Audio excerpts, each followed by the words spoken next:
Hello and welcome to the Friday review. I'm Corinne from Corinne West Photography and Media, and today I'm going to be reviewing my amazing unit stills camera. I love this camera so much. This is the Fujifilm XT2 series. I've had this for a couple of years now and I absolutely love it. It's so good for working on set. It's really good in dark environments. It's got a manual shutter and a mirrorless shutter, which means you're not going to be disturbing the production in progress.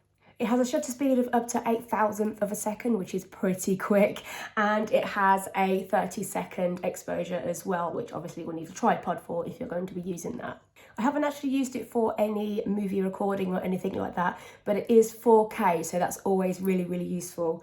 And this camera, I just love it so much. Look at how it looks. It looks like a traditional camera. I've had a lot of people come up to me and say, wow, what are you shooting with? That looks really cool. So it makes you look good as well as produce amazing photos.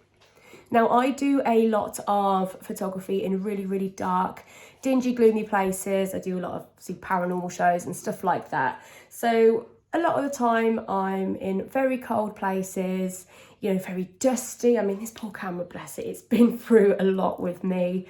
Now, it does have a weather sealing protection, which is really good because a lot of places that I work in are very damp, as you know, and I've never had any problems with it. I know in a lot of cold places that batteries can die very quickly, and yes, to be fair, that has happened on this camera. Batteries can go very quickly, which is why I've got the battery pack here.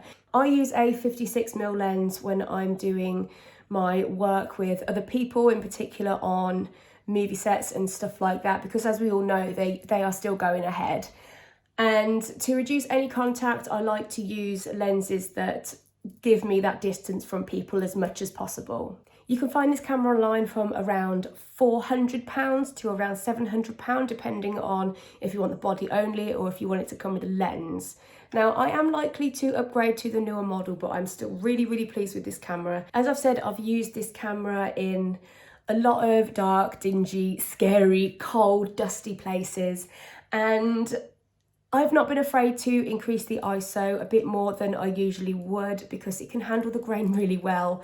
I'm actually really pleased with this camera. So if you're thinking of getting something to use which is silent, if you want to use a mirrorless camera with a mechanical shutter as well, this is the camera for you. I absolutely love this camera. So yeah, here it is. This is my baby and this is what it looks like on the top.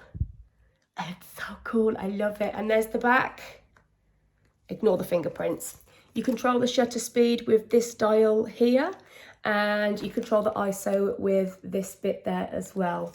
And of course here, I'm not sure if you can see it very well because the hood's on.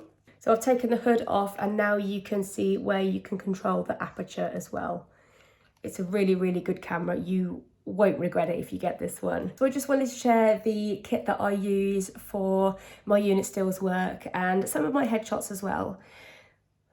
This is the camera that I use. I absolutely love it. I am definitely a Fuji girl. I'm yet to try any other cameras like Sony. I've heard they're really good cameras as well. So I'd like to hear a bit of feedback about the Sony cameras if you own one of those. If you have this camera, let me know what you think of it. If you're thinking of buying it and if you have any questions, just let me know in the comments or drop me a message. Thank you so much. Don't forget to like and subscribe and have a good day, guys.